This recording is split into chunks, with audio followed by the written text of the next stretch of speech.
Hi everybody, my name is Elizabeth Blosfield. I'm the Deputy Editor for Carrier Management, and I'm here at RIMS RISKWORLD in Chicago talking to insurers and risk managers about the biggest risks they're paying attention to right now. The M&A space, and you recently released a survey about M&A activity in insurance. Yeah. So I'm excited to talk about that, and I was just kind of wondering overall, just kind of big picture, what you're seeing in terms of M&A activity in insurance this year. Yeah, so we did the study and looked at 2024, and there were 9,000 completed transactions for $1.2 trillion, which is amazing when you think that the average deal size was $792 million. So you're talking like $750 million. So it was a lot of activity that happened. There's a lot of money that's still available that's kind of on the side now for 2025. We're just waiting for some of the geopolitical risks to, come down a little bit, but a lot of activity last year. They expect to see positive activity this year as well. Oh, that's great. Yeah, it sounds like a lot of growth, and that'll There's, continue. definitely a lot of growth. And a lot of the industries that we're seeing it in is manufacturing, life sciences, and technology. So that's where a lot of the money is going. Oh, that's great. Mm-hmm. And then I know that Travelers recently released its M&A survey. And so what were some of the biggest findings in that study? So the biggest findings were that a lot of the risks or the disruption in larger companies was really around risk management itself and processes, where for middle market companies, the disruption was around like the people and the culture of bringing those M&A organizations together. So with the risk management, you were looking at, what's the overall management of the program? Are you bringing in the right insurance? Are they changing insurance? We saw that 31% of them changed insurance carriers or brokers, and 32% of those large companies actually changed insurance products. And then with the middle companies, it was more about, changes in leadership, which led to employees being uncomfortable, not knowing if there was going to be layoffs or if their manager was still going to be around. So it was really bringing the cultures together, and that caused the disruption. Yeah, that makes sense. I know that culture is a big piece of the discussion, with any M&A activity. Yeah. So, that makes sense that was a consideration. Yeah, definitely. And I'm curious, with some of these challenges and, opportunities in the space, how are you, what advice would you give to insurers for navigating the current landscape? Yeah, so navigating, it's really communication. So when they know that they're going to be considering a merger or acquisition deal, start communicating with your broker, bring in your carrier, because you want to, find that in the first phase, not when you're already into the project.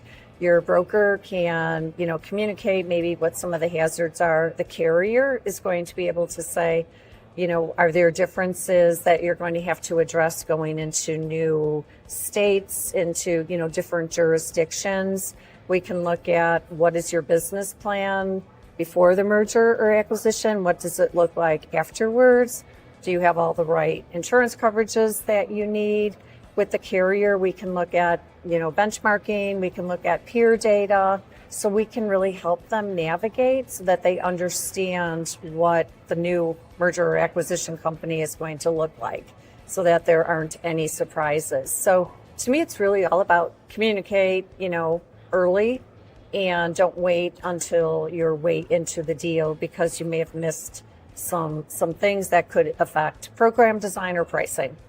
Yeah, that makes sense. Be proactive. That's good advice. Definitely be proactive. Yeah. Yeah. And we spoke earlier about some of the challenges, related to people and culture and processes, just sort of integrating two companies. Were there any other challenges that you've been noticing in the M&A space recently?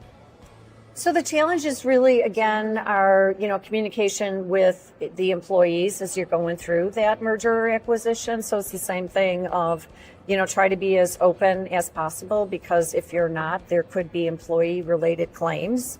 And, you don't want to have to deal with those that may impact the deal.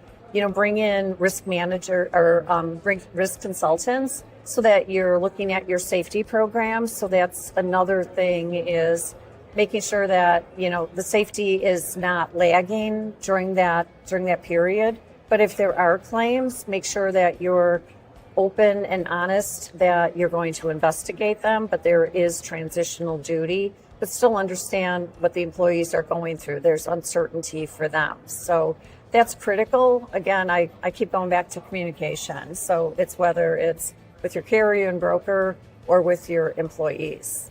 Yeah, and that makes sense. Communication is important when Yeah. people are involved. Yeah. So, and I know at the beginning we talked about some of the growth activity that's been happening in the M&A space, and it sounds like there are a lot of exciting opportunities, some challenges as well. But I'm curious what you see ahead for M&A activity in insurance. So I think M&A is going to continue, especially in some of the larger sectors as far as manufacturing, life sciences, and technology. So that's where you have opportunities to expand your brand, to expand geographically, bring in other product lines, and then it really enhances your bottom line financials. So it's really, still going to be growing because there's a lot of PE money that's available for mergers and acquisitions. Yeah, that makes sense. And this has been a big topic. At all the conferences I've attended, M&A has Yeah. come up. So I really appreciate getting the chance to talk with you about this. So thanks for taking the time. Okay. Well, I appreciate the opportunity to meet you. Thank you. Yeah. The InsurTech Summit 2025, presented by Carrier Management.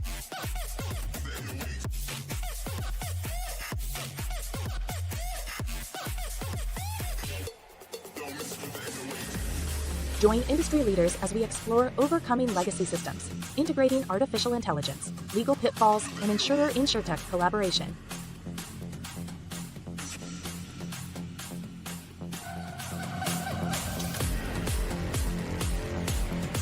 Hosted by Elizabeth Blosfield, Deputy Editor of Carrier Management, Andrea Wells, Vice President of Content at Insurance Journal, and Alan Lehman, Content Editor of Carrier Management. Plus, don't miss our virtual trivia competition with prizes totaling $2,199.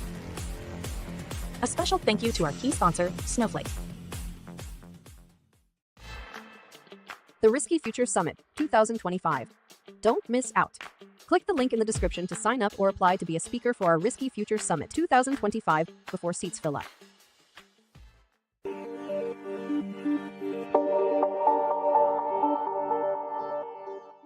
Insurance professionals work hard every day to keep people safe. But as technology transforms the industry, how can insurers protect not only their clients, but also themselves from ever-changing cyber risks? My name's Elizabeth Blosfield, and I'm the host of the Insuring Cyber podcast, a bi-monthly look into how the world of cyber and the business of insurance are connected. Interested in more? Visit insurancejournal.tv or scan the QR code to listen to the podcast.